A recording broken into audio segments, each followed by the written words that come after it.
Hello, hello.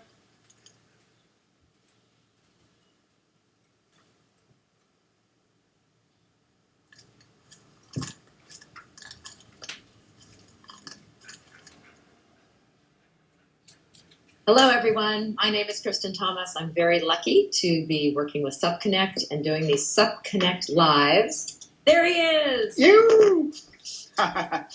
Yes. I even have Laker colors. It's somebody's birthday today. Ooh, oh man. Big but I gotta 44. Take this off and put the headphones in. The headphones, yeah. I got mine in. Oh, you got the fancy kind. Like it. Woo! Mine are, yeah. Obviously, I'm not very good at these. We have Dave Boehne with us today, and it's his birthday, so it's extra special that he's willing to do this, and we're so stoked. A true legend, a true icon in our short history of stand-up paddling, but you have so much more going on. Just quickly, SupConnect sponsors these, and we have a follow-up group on Facebook called SupConnect Live Discussions. We'd love you to come join us because I'm going to be posting some pictures, maybe a little video of Dave. Some of the different things we talk about deserve mention, and any links to anything that we talk about today will go in that Facebook page, if that's okay with you. So every Thursday, 1 p.m., we're here. Yeah. Sweet. Yeah. How to talk about you, because you're such a multifaceted guy just in the stand-up paddle world. So I kind of was breaking it down the way I think of you and your different roles. And one of the first one that comes to mind is that you're such a creative. And you have a history. That's not, you've been, infinity. You were born into infinity. There was already a store. Your parents had a business. So kind of surf and water were there right from the beginning. But I know you've worked in marketing, and you're, of course, the board designer and so innovative. You've had a little music career in there, maybe. Do we call it a career? But tell me kind of like that side of you. Where do you remember that first coming? Was it the music in high school with the sweaters? Or and tell people what you did before you worked for Infinity. There's a lot to unpack there, Katie. Well, thank you for the intro. I appreciate it. Where do I start? I just, growing up, I've always just been a creative kid. I've always been into designing stuff from, I could remember from a young age. I've always wanted to make the Infinity logo, or, I always had, I would think like a name for a brand was cool and write it down. One day I'm gonna have a brand name, whatever this is, and like have like the little logo. And I always kind of envisioned myself having my own brand, And growing up, I wanted to be a graphic designer, a clothing designer, and all those different things, and I've got to dabble in a little bit of all that. So it's been super fun, and that's just how I've always kind of kept my interest in just designing stuff. And obviously growing into a surf family with a surf label and surfboards and later on the stand-up paddle boards, I had access to designing boards early, and it's been a love of mine. And, lately the stand-up paddle stuff's been really fun because it's, when it first came around, you're really kind of pioneering designs and learning from scratch. And that was really fun. And, I could say I really love designing race boards right now, because they're so hard to get fast and stable and right. And I can honestly say I fall asleep and wake up thinking about this stuff. Really? That's very cool. Lucky for us. Sure.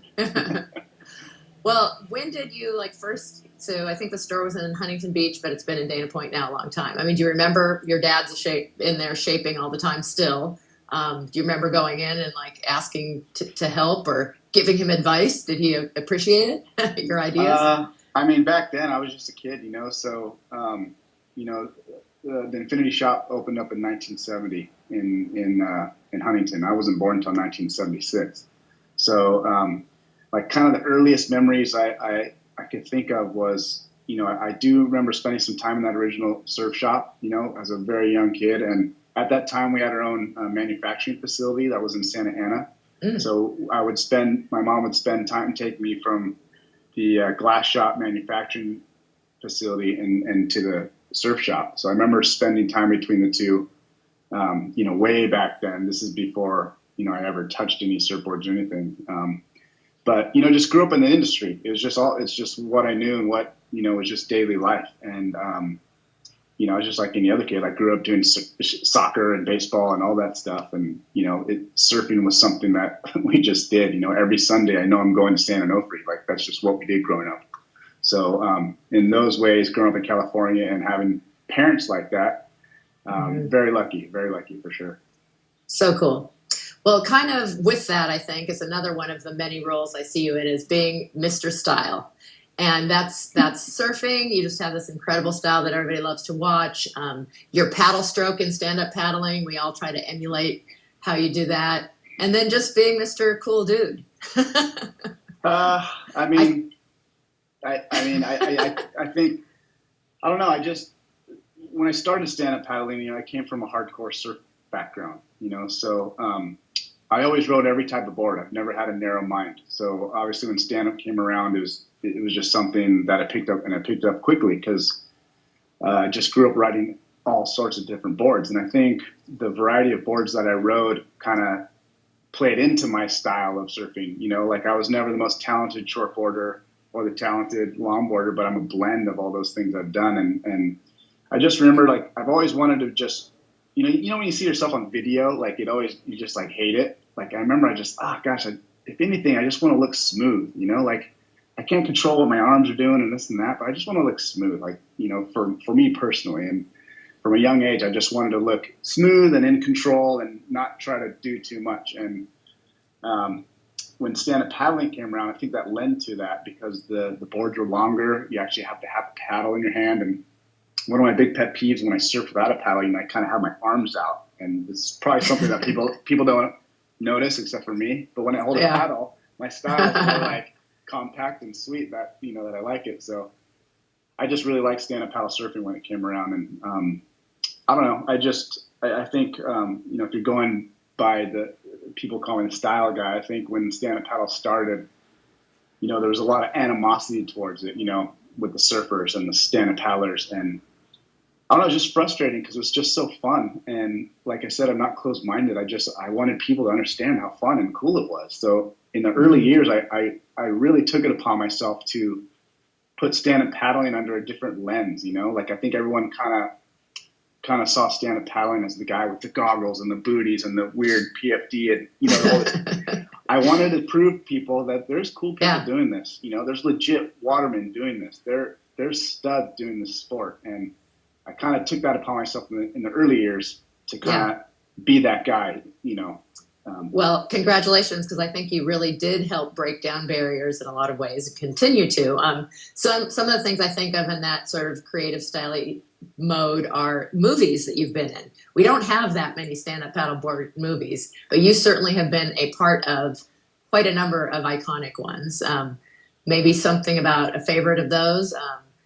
Sup Pirates comes to mind, and Conversations, the ISA Worlds, which we'll talk about racing in a little bit, but that U.S. win was a big, cool movie too.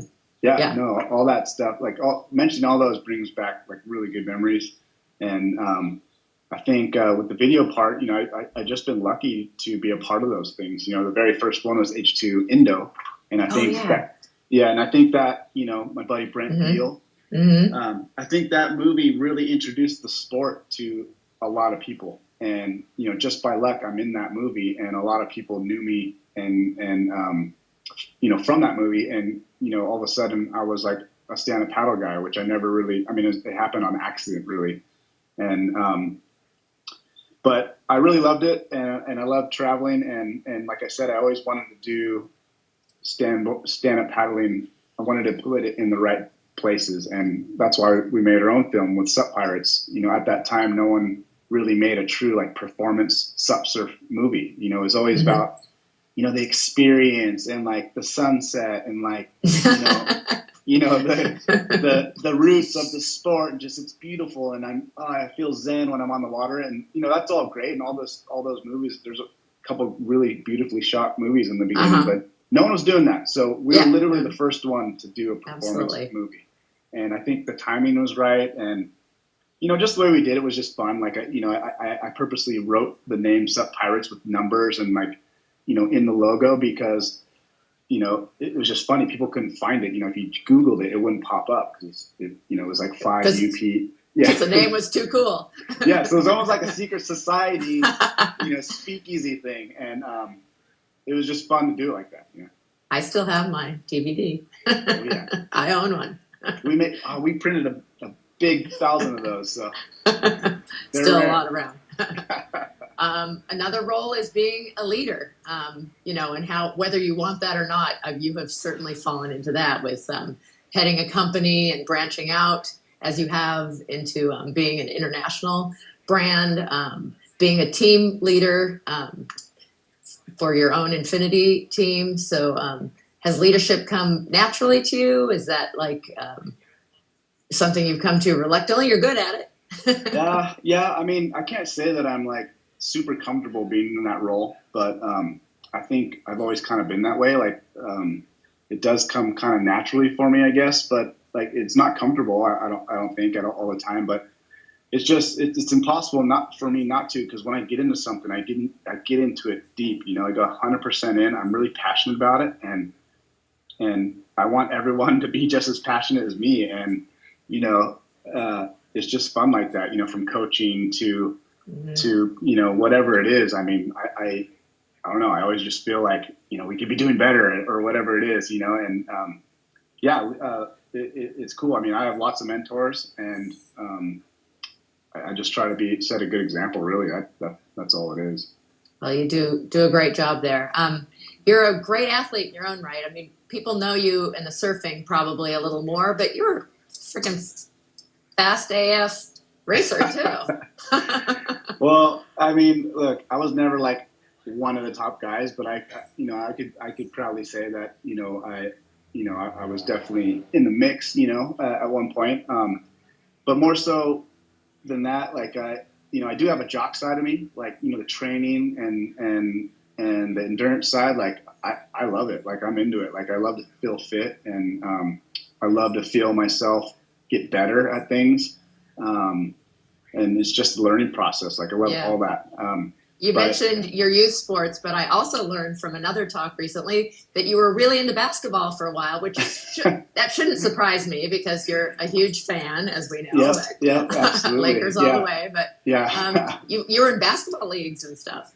Well, basketball is a funny one because it's like surfing took over my life, and if I could do it again, I probably wouldn't change anything. But like sometimes there's that famous saying like, surfing ruined my life, and obviously surfing didn't ruin my life, but I mean, there's a lot of things I'm into, a lot more things. So, along my path, I got into different things, and like one of them was basketball, and I didn't get into basketball till like, my mid-20s, but like for some reason I got really into it where I'm telling you, I was like Kobe Bryant stories. Like I would dribble the ball around the block. I was playing in rec leagues. I was getting like coached by people just for fun. It's just like you take karate lessons or something. Like I wanted to get good at basketball, and like I love it.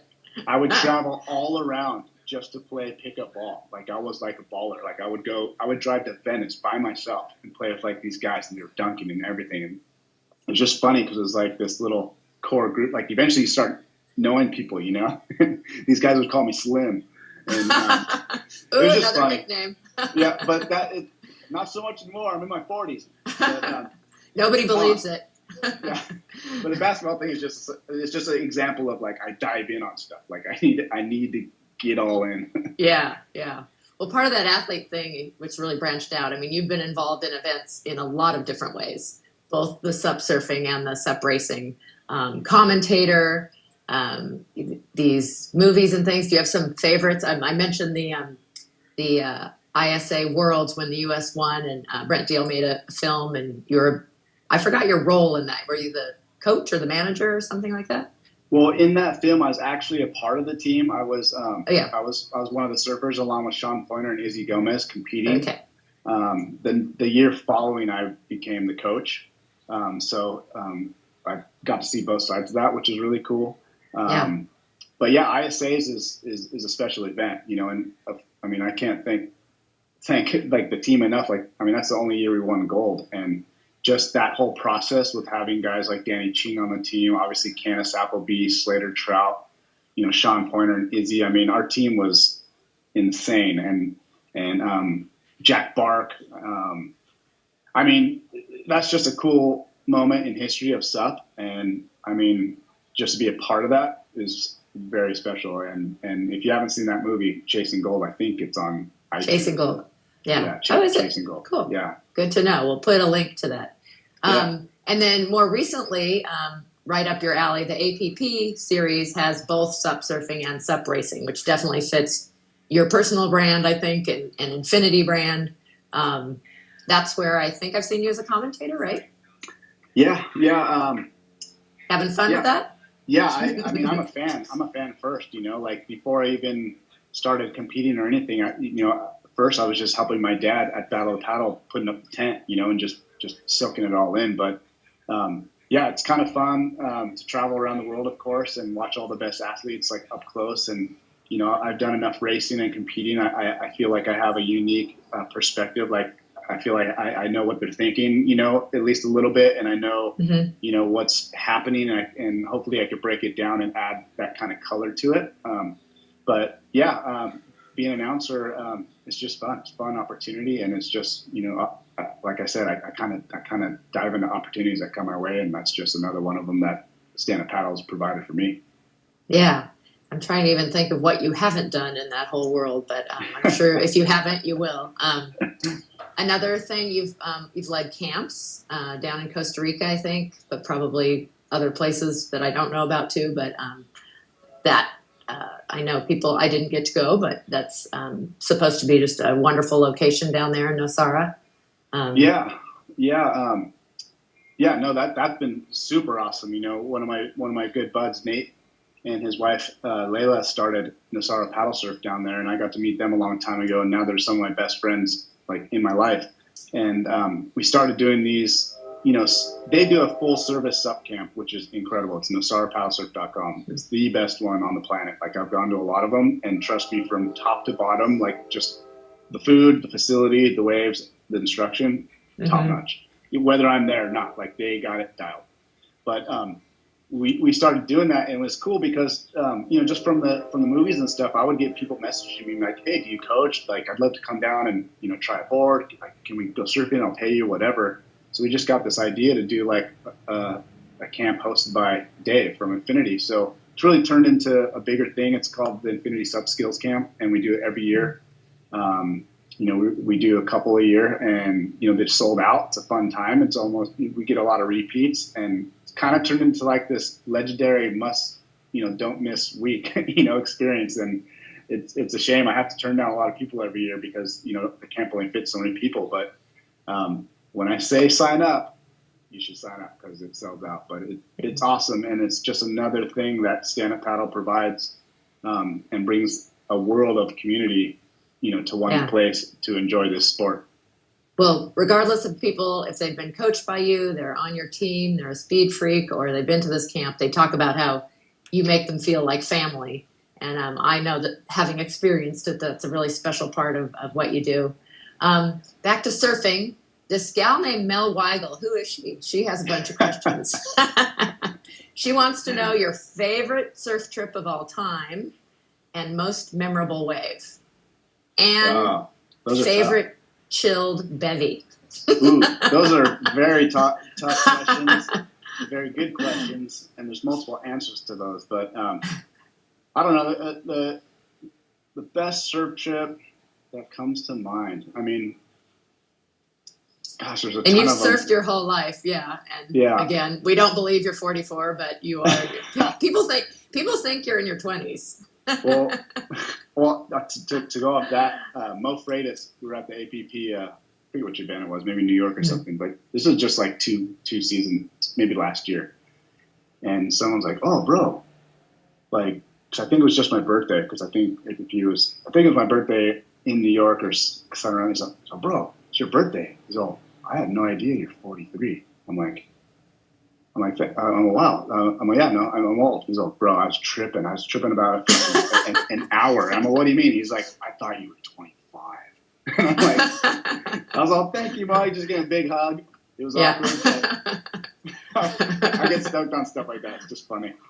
Yeah, But, it is. Yeah. what were we talking about right before that We'll one? just call you timeless. You're answering Mel's questions about Oh. choosing a favorite. I know it's hard to choose one, but a It favorite is. surf trip, a favorite I wave, mean, memorable wave. I think not a single trip stands out, but I would say like in my stand-up paddling life, the best and most fun trips I've had is with Slater Trout. Like Slater Trout and I have a lot of fun together, and we kind of think the same way in a lot of those kind of adventurous things. So anytime I can hang out with Slater, I haven't been able to hang out with him in quite a while.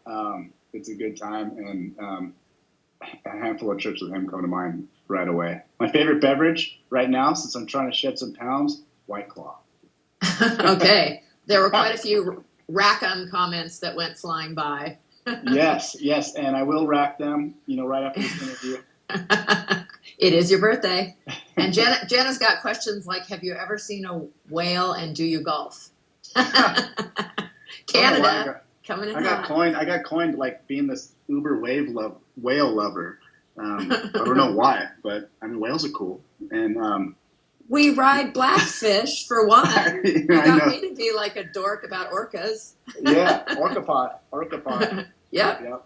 No, for sure. So that could be part of it. That could be part of it. Yeah. That you make boards with a whale name. Yeah. Yeah, we had to. Anything with the name Black in it is kind of cool, Okay. As I told you from the beginning, I'm not cool. Just rub off on me a little bit. You should see all the little like wannabe brand names I have on a paper with the word Black in it. Really? Just add black. It sounds cool. Trust me. Oh, okay. Yeah. Good to know. Yeah, it's fun to see. There's a bunch of things scrolling by.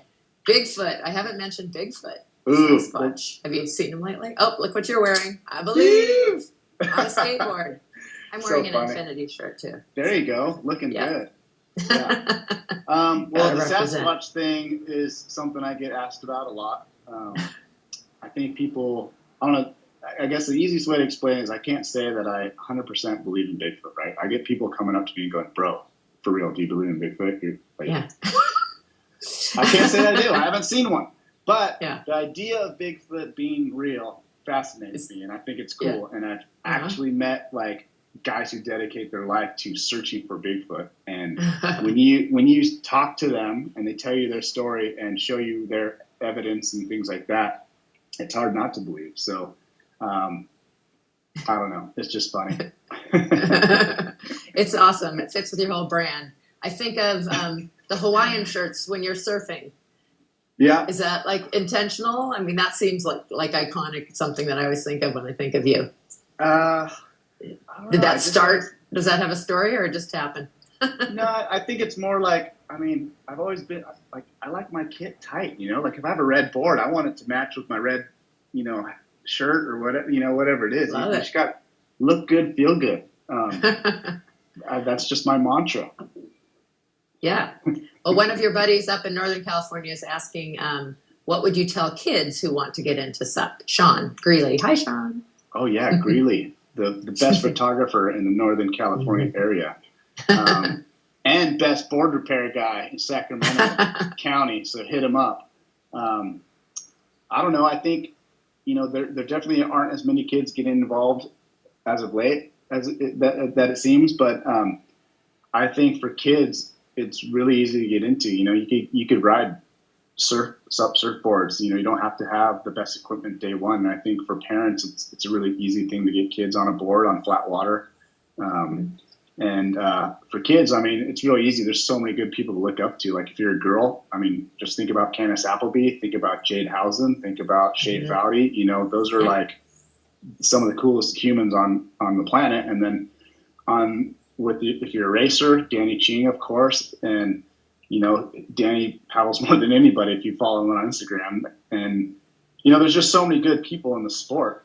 Even someone down to like Rob Rojas. Rob Rojas comes to mind as one of the nicest guys in the sport, and just so many positive people to go to. And I'm sure in your community, it just seems like there's those type of people and stuff everywhere you go.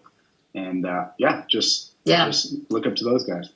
Right. I'm going to throw in, just because I know Sean, because I've been to NorCal Groms. It's really cool that we're starting to see, and I think for some, they need, if their family's not in it, involved already, they need a place to put their kids maybe. And I think that's really will get them hooked. So I love seeing that there's more and more programs coming out for kids in different areas. And I know his daughter up there is involved in one. And I think we're going to see a lot from that.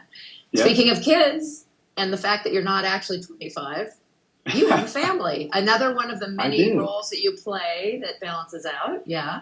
Are you hiding from them? Aren't you watching them? I am. I am in my boardroom. My kids are on a Zoom. One of them's on a Zoom for school. The other one's playing Nintendo in his pajamas. So I know how to at least lure them away and give me a moment of silence for a second.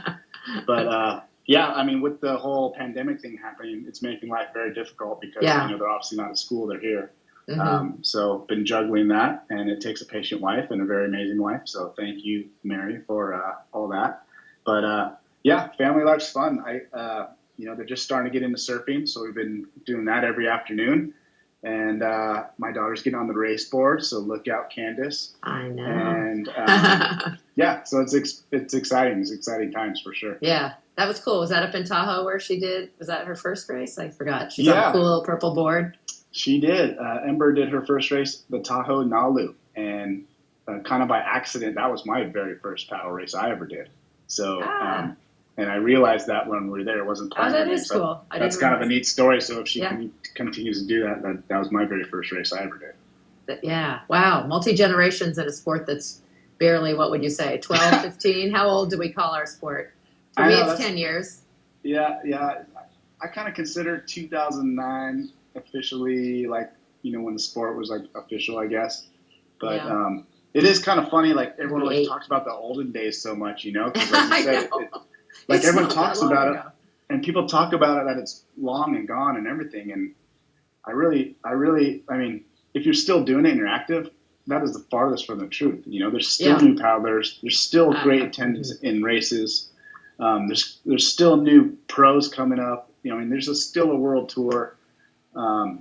It's just a new era, and it does feel different because you don't see some of the staple names you would see every weekend, like the EJs and the Thomas Maximus, and even Jimmy Terrell doesn't come to every race anymore. But you'd see all those staple guys at every single race, and it's just new faces. But it's alive and well, and it's a sport forever, and I love it. I've been asked, are you still stand-up paddling? And it's an outrigger. I'm being asked by an outrigger paddler that's been outrigger paddling for 30 years.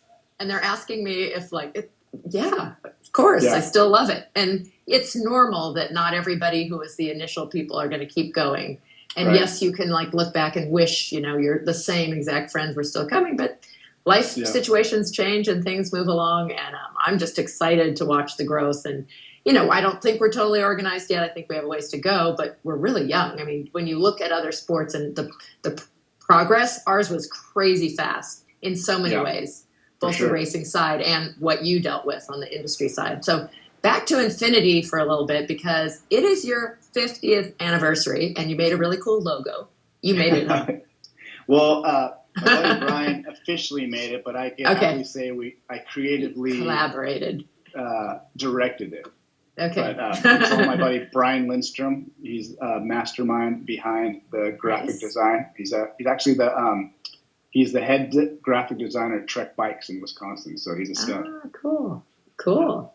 Yeah. So the 50th anniversary. I mean, there's some amazing, iconic things. You haven't been into stand-up you have the whole time it's been around. In fact, I heard some people started on tandem boards, and that's one of the many things your parents were tandem surfers. There's a classic, it was re-released today, Stand Up Paddle Journal put out that video of your parents skateboarding. Yeah, that's cool, Yeah, with, doing all the paddle tricks. But, I wonder, and your dad has always made a lot of watercraft, like you, super open to whatever people are looking for. So I assume that's part of you guys getting in early at stand-up. Like you said, hey, something new, I want to try it. In terms of making the boards, was it just a new challenge, a new way to innovate? Yeah, it's just like I was saying, I've always been open-minded to any kind of board or sport, whatever. Anything I'm open-minded about. I'm never going to form an opinion until I try it first, I've never been that way. And I get that from my parents, my mom and my dad. They're very open-minded. They do a lot of sports. They do a lot of weird sports. They do a lot of sports that people might think are kooky, and they don't care. That's just how it is. And that's what I love about them. And my dad, just by luck, they were world champion tandem surfers, and he was making tandem boards. And at that time, there was only a handful of guys making tandem boards. And luckily for my daddy, they were kind of like, I don't know how you describe them in the sport of tandem surfing, but they're, the icons of the sport. Really. Yeah. Like, if there was a tandem logo, like the NBA logo, it'd probably be them. Like, they're really, that's their little slice of surf history. So guys were like, hey, I want to do this sport. There's nowhere to get a big enough board. I know you make tandem boards. Can you make me one? So we just started making all these tandem boards for guys. And these were going to Hawaii, Really? Yeah, they're going all over the place. And, eventually guys in Hawaii, there's great craftsmen everywhere. Guys start making their own, but it was. So how big were they? I don't know a tandem board. They were all like 12 feet. The problem was they're narrow. They're like 25 inches wide. So 12 feet by 25 is a massive surfboard. You don't make that really. So quickly people found out, a lot of people can't stand on a 12-foot 25 board. So then you had to start, getting different blanks really. That's why every stand-up paddleboard is made out of epoxy, because they don't make a polyester blank wide enough. So the epoxy's cut out of billets. You can make it as wide or long as you want. Yeah. So, but it's cool. Like, I've had some pretty famous people come up to me and go, oh man, some of the first times I ever tried paddleboard, I remember was on your dad's tandem board. Like, it's a kind of cool stories like that. And just by luck, and just like anything, just like through, dude, Infinity, our surf shop, when like Hobie Cats and Prindle Cat boats were like popular. We were a dealer. We had boats in the parking lot, like a car dealership. Like, we sold boats. Then there's the whole windsurf boom. 80s. My dad was making custom windsurfers. Like in our shop right now, how it's 20 feet tall. Yeah. And when you walk in, that partially was because we had to display wind sails. So sails would be erected fully, and they're about 20 feet long with the mast and everything. So you could kind of feather through them against that wall. That's partially why the building is like that. I didn't realize that. Yeah, and we used to sell jet skis, when we were selling boats and stuff, along with the surfboard shop. So it's just adapting, evolution, and going with the times. And that's what's really unique about Infinity. And I can't think off the top of my head that any brand really can tell that story. And that's special to me, and I just think it's really cool. So that's what 50 years means to me. It's just like, we're a classic California brand any way you slice it. The one thing you can't buy is history and stuff. And, for me to take the brand over from my parents and, my dad to hand me the keys to the car, so to speak. It's a dream come true, right? Like, I'm sure everybody's kind of dream to have their own company, or if they had their own company, how would they make it look, or how do they want it to feel? And, I get to do that. And luckily for me, I love doing that. The creative branding side, is fun. So I think a lot of people, if they could choose to love what they do, you would. Unfortunately, not everybody gets to do that. But I truly love what I do, and I'm very lucky to be that way. That's awesome, and it shows. You exude that. Thank you. The 50th, I hope you'll be able to keep telling the stories. This COVID thing has really messed some stuff up in terms of celebrations. But I understand there's a statue that's going to be in Dana Point. I know they're doing a number of them. But of your parents, is it going to be tandem, or I haven't seen? Do you know what it's going to look like? Yeah, it's not a secret, but I never like to talk. I don't like to talk about anything that hasn't happened. Yet. Yeah. But it's supposed to be in the fall. I read that somewhere, not from you. Yeah, no, it's out there. Yeah. It's out there. Basically, Dana Point's doing a really good job. Like, for people that don't know, Dana Point has a very rich surf history. With Hobie being here, one of the early surfboard manufacturers in Dana Point. A lot of world-class surfers and watermen and fishermen and just people of the ocean loved Dana Point. it was a Yeah. little slice of heaven. So it's a waterman's community here. So Dana Point, with the whole revamp and everything, they're really doing a good job of respecting that history. So, there's a surf museum in the works, obviously the revitalization of the harbor in downtown, the Lantern District. But part of that is honoring people who built the surf community in Dana Point, and they've already erected statues of Bruce Brown, Endless Summer.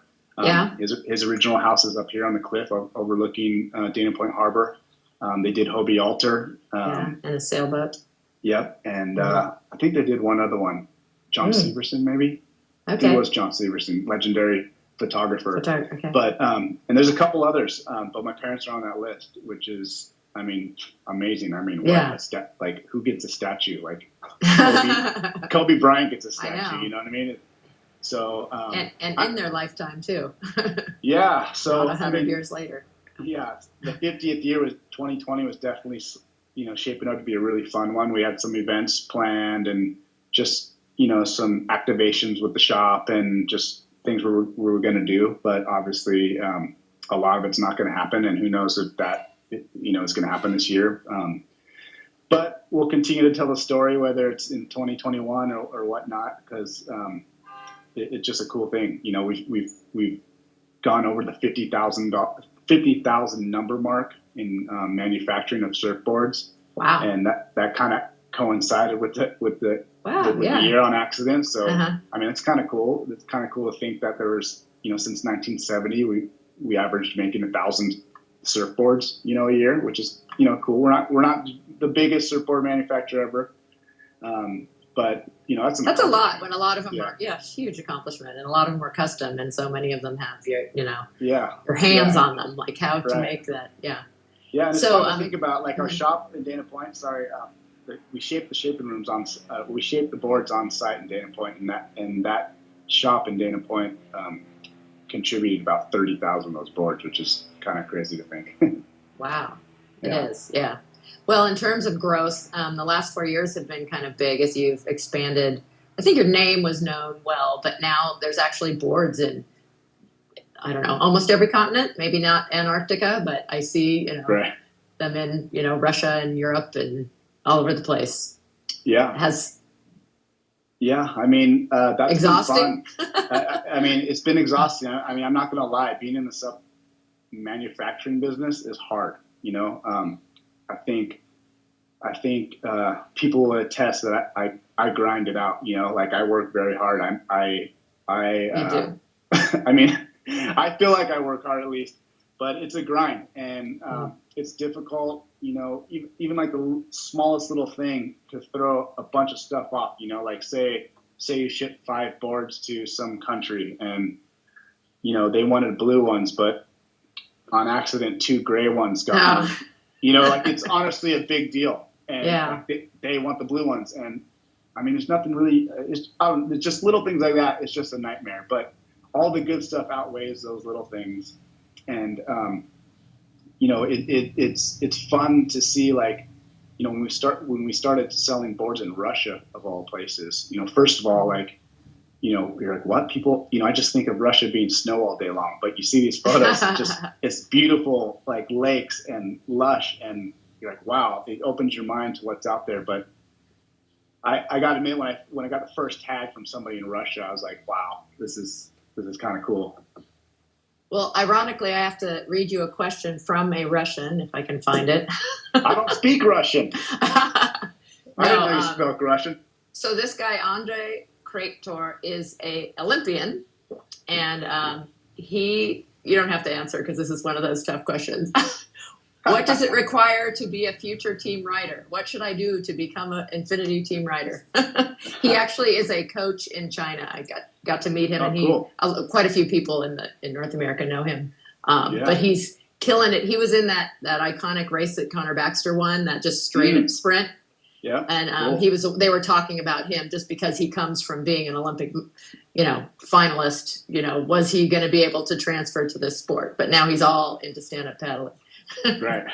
No, that's cool. Well, I appreciate everybody wants to be a part of Infinity. Yeah, trust me. If I could sponsor everybody who sent the message, we'd have a very massive team. And I always feel bad.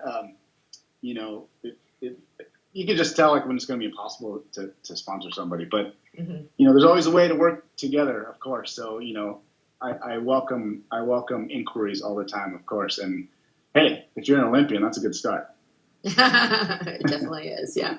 And you do, speaking of team, just have an amazing team, amazing people, and it's been so fun to watch it grow around the world from, you know, Gianisa and Itzel in Peru, and you know these. There's somebody in England that I keep seeing all the time now. It's really fun to see your team expand. And again, I admire so much all the things that you do, which we've only named some of, because it is a lot.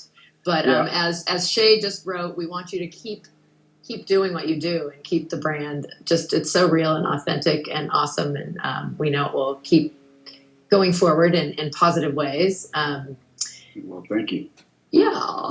I did want to, I check in with everybody about, and even though I live here too, what's the current situation? Like we hope everybody's staying safe and sane. Things in some places are starting to open up. Some places never really closed down, but kind of seems like you're getting out on the water a little bit more.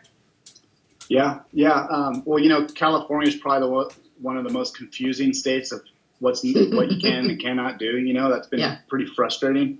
But fortunately for me, my local beach in Dana Point, Salt Creek, for whatever reason, this entire time you could surf. So personally, I took 7 weeks off.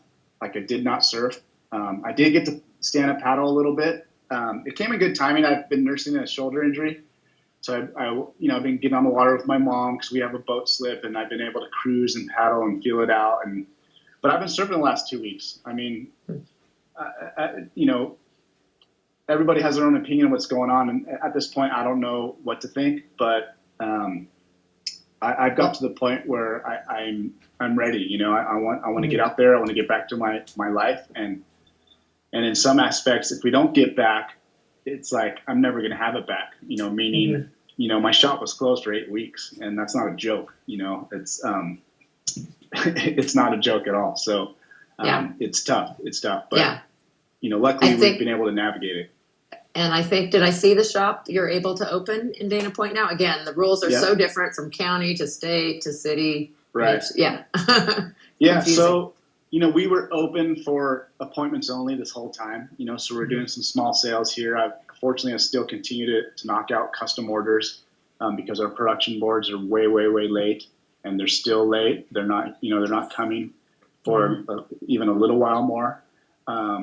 But the shop is open again. So if you're around, come say hi. I miss you. And it feels good to like open up, and feels good to sell something and just see people. It couldn't have happened at a better time. The weather's been killer. There's a great south swell. And I mean, to be honest, thank God we've been busy. Like people are ready to have fun and get out of this funk. And they are. I'm hearing that people in this time of not being able to do maybe the things that they love, or kind of even looking into what they might do, that we might actually have a surge in stand-up paddleboarding. And hopefully that's good for your business on all levels. I did, back to the access is one of the big things. The parking lots aren't open, but you have a new toy that looks really rad. It's called a rad bike or something. Is that the brand? Dude, e-bikes are a game changer. Oh my gosh.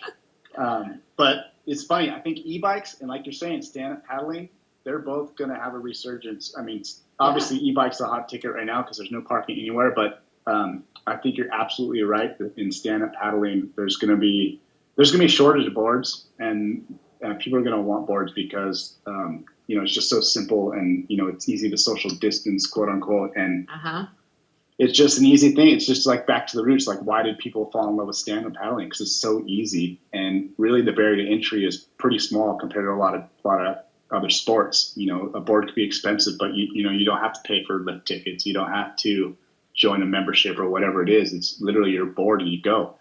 So I think you're right. And I argue that all day long when people say it's expensive. I said, but it's this one-time cost. It's so different than like my husband just went to golf. You know, I don't try to total it, but if I did, it doesn't take very long for him to get just paying out fees, the cost of a board, you know? Yeah, no, it's absolutely true. It's absolutely true. So, but yeah, I think you're right on that aspect. There's going to be level of excitement because we've been closed indoors for so long. Yeah. Well, it's your birthday, Dave, and It is. so nice of you to take time to talk to us on SupConnect Live. Really, really appreciate it. Again, everyone, it's every 1 p.m. on Thursday. We have another cool dude, Jeremy Boehne, next Thursday. Jeremy! Haven't chatted with him for a long time.